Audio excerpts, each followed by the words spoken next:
Our Oilers Nation Radio Pacific Division previews are delivered by DoorDash. Use the promo code ONRadioDD to get yourself 25% off and no delivery fees on your first order. DoorDash. Back with another Oilers Nation Radio Pacific Division preview. If you have missed any of our previous episodes, go check out our feed. They're all listed there. Also, if you head to OilersNation.com, I have them all linked in the article there. We are going around the Pacific Division, talking to 7 people who cover each of the 7 division opponents that the Oilers will be going up against this season. And today's team is the Calgary Flames. We haven't crossed them off the list yet. You've heard a ton about the Flames so far this offseason, though. Things started off with the Johnny Gaudreau saga. For a while, it was, okay, he's gone. Then at the last minute, it sounded like there may be a chance he was coming back. And then right at midnight, he pulls the chute, leaves the Flames, goes to free agency, signs with the Columbus Blue Jackets. And we, as Oilers fans, were sitting there laughing. This is a team who looked primed to be heading towards a rebuild. Matt Tkachuk comes out, says, I'm not signing long-term with this franchise, and we're laughing even harder. They're going to lose their 2 best players in one offseason. And, maybe the sad part of that is it appeared maybe the competitive years of the Battle of Alberta would be over. Well, then Brad Treliving started pulling some strings. He flips Tkachuk, gets Huberdeau and Mackenzie Wieger and some picks in the deal. He goes out and gets Nazem Kadri as well. And all of a sudden, this looks like a team that will legitimately compete for the top of the division again. They're rock solid between the pipes. I believe with Hanifin, Anderson, Tanev, Zadorov, Wieger, and Shillington, that's one of the best top 6s in the entire NHL. So they might have the best blue line in the league. Up front, they're going to struggle to score. I'll get into that a little bit with Printzy. And that's really the one area I think, that could drag them down. In the regular season, they might struggle on a night-to-night basis, putting up offense. And I don't think they're putting up 111 points again. But this team looks primed to win in the playoffs. And that should be something that is mildly concerning for Oilers fans, because if you want to make the conference finals again, odds are you're going to have to go through the Calgary Flames at some point in the postseason. So, like I said, you've heard a ton about the Calgary Flames, but let's get a little bit more in depth and preview this thing up with our friend Mark Printz from Flamesnation. Continuing our Oilers Nation Radio Division Series previews with Mark Printz from Flamesnation. Printzy, it was a wild few months this summer for you. Can you, this might be the toughest question I ask you in the whole thing. Can you even try to give me one word to describe the Flames offseason? If roller coaster is a word, I'm going to use roller coaster, man, because there was so many lows that turned into highs, that turned back into lows into highs. It's if roller coaster is a word, I'm going with roller coaster, man. It was insane. We went from the Battle of Alberta is dead. The Flames are going into a rebuild to it was okay, maybe this thing has life. And then, oh my God, does it ever have life? Because Nazem Kadri's a Flame. I want to start there with you. Kadri is now this team's highest paid player at $7 million. What are your expectations for him next season? Well, yeah, you said he's the highest paid player this year. Obviously, that's going to change going into the next year's, but you're correct. That's the highest paid player going into next season. Obviously, Huberdeau is going to change that the following season. My expectations, Kadri, I know a lot of people are kind of doing the direct comparisons of Huberdeau is going to be Gaudreau and Kadri's going to have to be Tkachuk. Now, I don't necessarily want to have him on that level of Tkachuk. I do want him to continue that agitating style, because that was a big loss with Matthew Tkachuk. You could try to at least maybe with 1 or 2 guys replace those points, but you're not necessarily going to replace that agitating, that almost, I don't know, using the word, but rat style of player. So I want him to come and do that. Guys are expecting him to put up those 90 points again. Maybe he drops off a little bit, but if he stays up in that consistent level, that 70, maybe 80 points in there, he plays good defensively, but continues up that rat style. He's got a bullseye on Evander Kane's back when we're heading up north to you guys. So just continue being the same player. Don't try to be Matthew Tkachuk. Be your own player, but don't change your game too much. You look down the middle and this team is stacked with defensive centermen, whether it's Kadri, Lindholm, Backlund. On the blue line, they look incredibly solid. Jacob Markstrom between the pipes, though, is where I want to go next. He's obviously a big key for this team. He struggled in the playoffs last year, but he was lights out in the regular season. Do you have any concerns with Markstrom, or do you think he's the kind of guy who takes that playoff performance and is you know what, that fuels me. I'm going to be even better next year? Oh yeah, 100%. We're on the same page here with Jacob Markstrom. He had an outstanding season. People forget just because of that playoff series that he was the runner up for the Vezina Trophy. That's the type of season that he had. For whatever reason, regular season and in the playoffs, Edmonton was just his kryptonite. So that's just probably a mental hurdle that he has to go through. And I listened to his interview on 32 Thoughts, the podcast, and they talked about how maybe a little bit of a stretch on the comparison about how Sidney Crosby lost to the Detroit Red Wings, and he put up pictures of the Red Wings winning the cup in the weight room every off or that off season. So we're thinking that Markstrom might have been doing the same thing with Edmonton. He just has to get through that mental hurdle of Edmonton. Maybe the team in front of him, his defense probably got a little bit better, so maybe that'll help that front. But it's all on him. So it's crazy to think that it's just one team that has his kryptonite, and all roads go through Alberta in the playoffs. So he's got to get through that. I think he's going to be perfectly fine. He seems really fired up. If you heard any of his interviews about the Flames rosters, and he knew about Huberdeau before it happened. So I'm not concerned about him. Just let him get through that mental hurdle of Edmonton. I'm calling Mackenzie Wieger the forgotten edition of this Flames offseason, because there's just so much hype about Huberdeau and Kadri and all of that. But he might low-key be one of the more impactful of the three. And I know you're a big Mackenzie Wieger guy. Is he their best defenseman? Arguably, yes, I would say that. I mean, a lot of people are going to lean towards Chris Tanev, but I think Mackenzie Wieger's got a little bit more offensive upside. He's a little bit younger. His body's probably in a little bit better shape. But yes, Mackenzie Wieger, if you honestly went with the Tkachuk trade and you took out Huberdeau and you went Mackenzie Wieger, Cole Schwindt, and a first for Tkachuk, are a lot of people complaining about that? Probably not. I mean, how Tree Living was able to pull that deal off, I still don't know to tell to today. But Mackenzie Wieger, yes, I've spent a lot of time watching over the past 2 years. Very, very underrated guy. He drives the play really good up ice. He gets on this horse and gets back down the ice too when he needs to. Jumps up and does things offensively. Yeah, you know what? He did play with Aaron Ekblad quite a bit, so that might be a bit of an adjustment going to who he's going to play with Calgary. We still don't even really know who that is.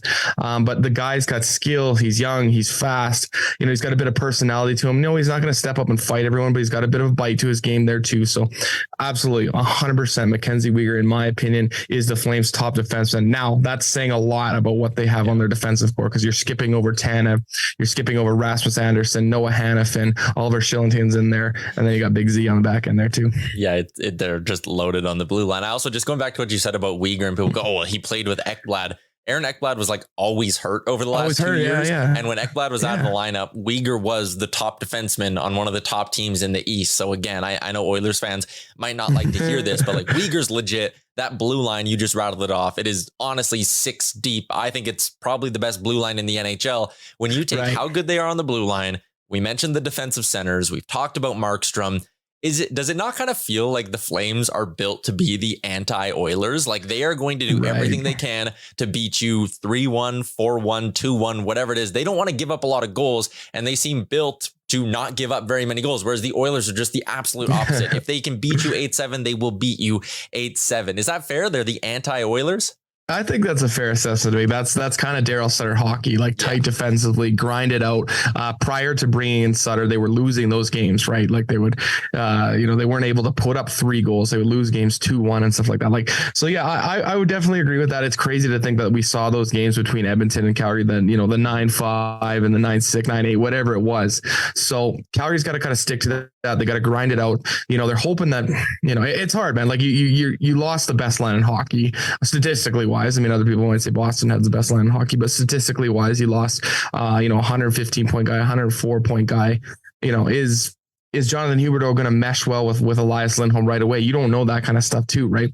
Or they could mesh really well together, and you could be doing the exact same thing. But yes, the anti-Oilers, I think they've also set themselves up where, like I said before, all roads lead through Alberta, and they've got to find a way to beat the Edmonton Oilers in the regular season. They got to find a way to beat them in the playoffs. Maybe this team isn't the best regular season team. Maybe they are grinding out games like that. Might be a little bit boring, but I think this team got better and built themselves for the playoffs. They're looking for the playoffs.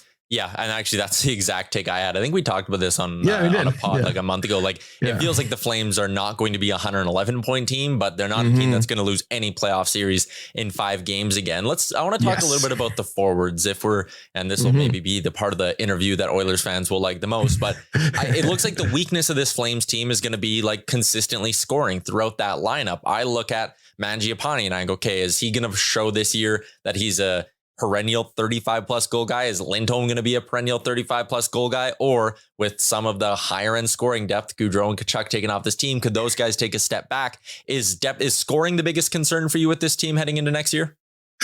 I would say so, yes. I don't think there's a whole lot of crazy other things that are going to set this team back. You're looking at guys like Huberdeau. Can he make that next step again? They're all kind of guys that put up career years, right? And then the same thing could be said for the guys that left and Gaudreau and Tkachuk, right? So Huberdeau puts up a career year, Kadri puts up a career year. Andrew Mangiapane just signed that deal, which it's a shorter term deal, but the term or the value is a little bit higher, which I don't think Flames fans are really expecting. I thought it was going to be a lot lower than that. But the thing about that with him on that deal is he's got to prove it now. So the Flames have given him these short bridge deals and he's gone out and over exceeded expectations, but now it's up to him. So you need guys like that to step up and start scoring some more goals. I think Blake Coleman can produce a little bit more. I think a guy like Dylan Dubé probably can produce a little bit more than he did last year. Elias Lindholm, it's not a contract year for him this year, but it's coming up on the next year. And you know that the Flames management is now looking at the situation that they had with Gaudreau and thinking, we're not doing that again. So this potentially is almost like a contract year for Elias Lindholm if the Flames want to get this deal done next offseason. So I think scoring is something that they address that need with Huberdeau bringing him back in. Kadri, a little bit maybe more defensive, sticking on McDavid one-on-one, that kind of stuff, but he can still put up points. So it'll be really interesting to see what this team can do for producing points and scoring goals. Are they done yet? I don't know. I think you have the same question up north with you. Are they done yet? I don't know. Is somebody like Evan Rodrigues the answer to scoring goals? Not necessarily, but he could put up some goals. But also at the end of the day, too, you hear this about Brad Treliving. He's in talking to every single team, and there's rumors floating around everywhere that Milan Lucic could be shipped out. So we don't know. We're still at the start of September. We have no idea what's going to happen. It's pretty wild that training camps open up in like 2 weeks, and there's still so many questions, not just for these teams, but around the league. Like Evan Rodrigues, this still blows my mind. He scored 20 goals last year. He almost scored 20 goals last year. He had 19 goals. How has no one signed this guy yet? Yeah, I don't know, man. I think the asking price might be a little bit higher than people are wanting to pay. Maybe it's the Sidney Crosby effect, because I don't think he played directly with Crosby the entire year, but he definitely did play with him for a little bit there. So maybe that's it.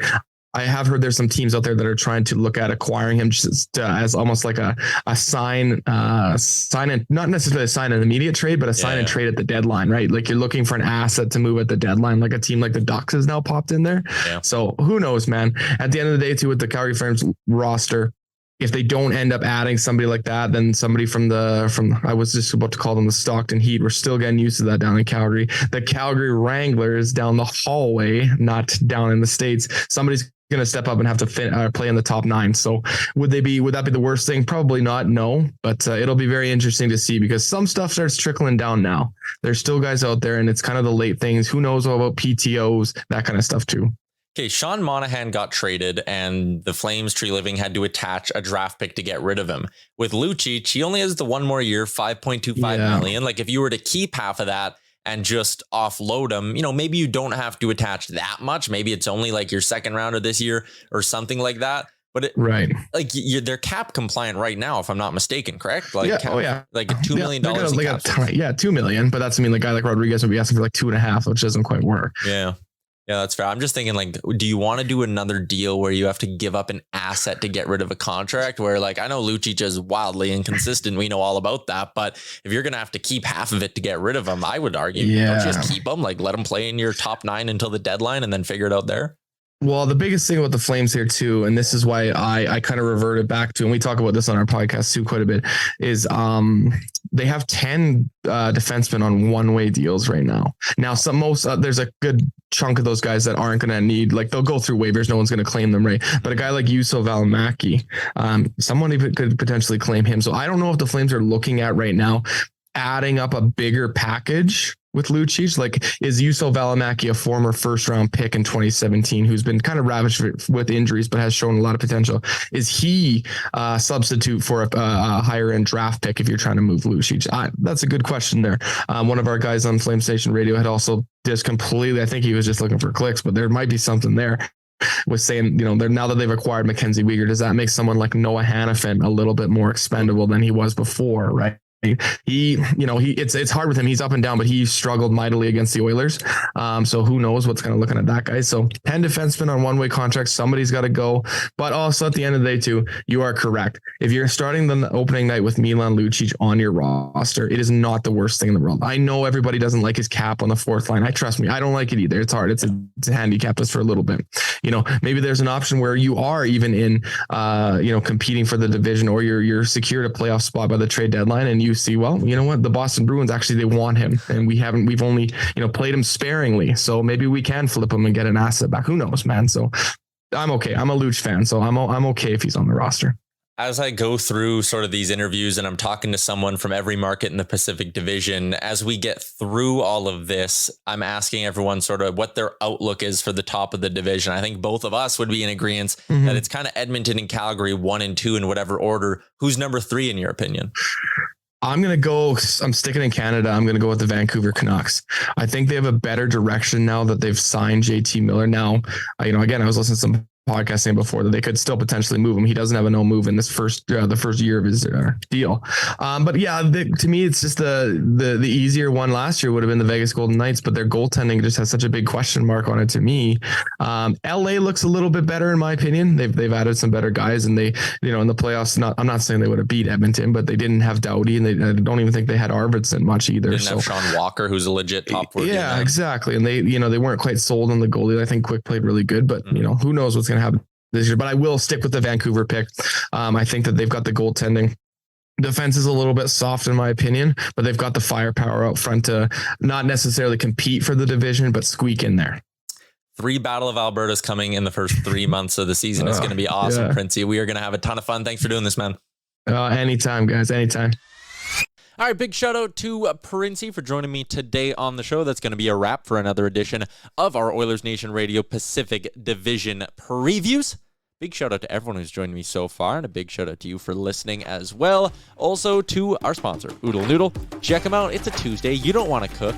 I'll just insert any day into there and say you never want to cook, so just keep ordering Oodle Noodle. We have already crushed out the Golden Knights, the Ducks, the Sharks, the Flames.